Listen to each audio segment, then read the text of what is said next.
I'm going to share with you something that if you actually follow through and practice this for the next 21 days, the amount of time it takes a human being to form a habit, you will feel like when they bring some guy back from the dead and make him better, stronger, faster. And for some reason always ban him from seeing his family, but unlike the movies, you'll think, good, I hate my sister anyway. Because this habit will not only make you happier, more centered, give you more energy, it will most importantly make you more effective. So what I'm asking you, in short, is, are you ready to become Robo-Neat? Mom, it happened again! Oh God, he can nag me to pay his parking tickets telepathically now! I guess that's why they don't allow cyborgs to contact their families. This is a habit from a book I read years ago, which seriously, fuck Shakespeare, teach this at school. Stephen Covey's 7 Habits of Highly Effective People. You gain so much more from this book than A Midsummer Night's Dream, which is so forgettable, I bet 40% of you right now are wondering, Midsummer Night's Dream?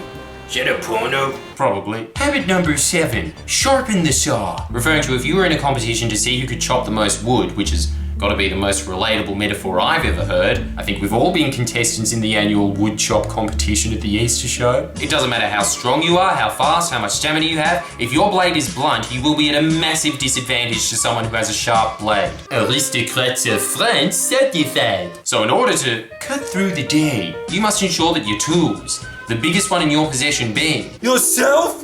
You're the biggest tool, suck shit.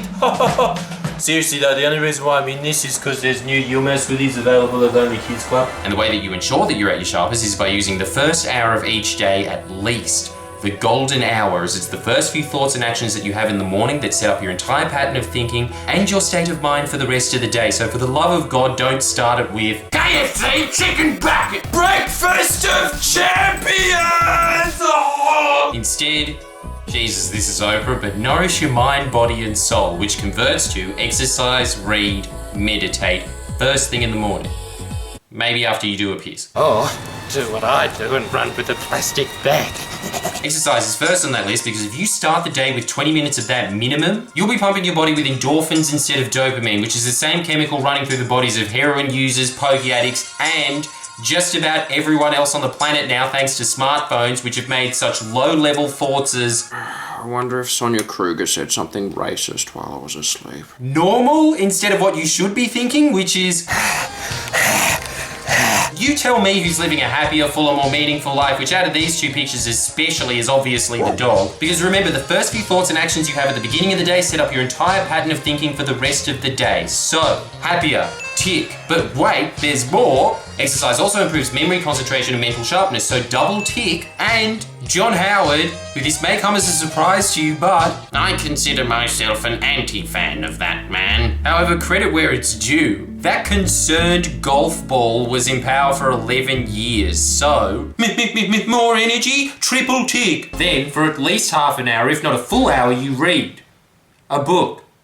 I don't know what the stats are for Australia, but the average American, as displayed in this photograph, reads less than a single book a year. And yet experts on CNN are continually stroking their beards. I just can't for the life of me figure out what happened to make this Donald Trump phenomenon cyclone happen in our political climate. It's because your population's as dumb as that illiterate peasant that spat on Cersei in Game of Thrones. While the stats for the top 1% of performers in each professional field are vastly different. They read 20 to 50 books a year. And not about some pizza-faced crybaby teenager who thinks her boyfriend's more important than saving the world, yet somehow still fumbles into saving the world. They read books about their profession. And if you're reading 20 to 50 of those books a year, don't you think that maybe, just maybe, you might have a slight edge over your competition who's reading? Oh my god. Have you heard of, crocodile? It's fact. Another one. And of course you spend at least the last 10 minutes meditating. I'm sure you're vaguely aware of the benefits from when magazines still existed that weren't exclusively about knitting and pigging. So I'll just add this. Meditation was recently tried in a few US inner city problem schools. And just that one action alone caused the control group schools to go from being the absolute worst to some of the top performing schools in their district. And it caused violence to reduce by 2/3. From all reports, these schools are now like when Skinner introduced uniforms and noted, I love that sound. tick. Are you now starting to see why sharpening the saw should be as critical a part of your morning routine as brushing and flossing? It's so your brain, the teeth of organs, doesn't end up with a brushing your teeth. smile. And if you like that, I've got thousands of these tips and I've put a few of them in my new live show, Chin Up, Stooge. Jam-packed with tools and ideas that I've adopted from reading literally hundreds of self-help books over the years that if you start to apply them, you will see immediate, very exciting results that start to snowball in your life and change the long-term trajectory of it in ways you cannot currently imagine. I also make fun of a current affair, going for the targets no one else dares aim at.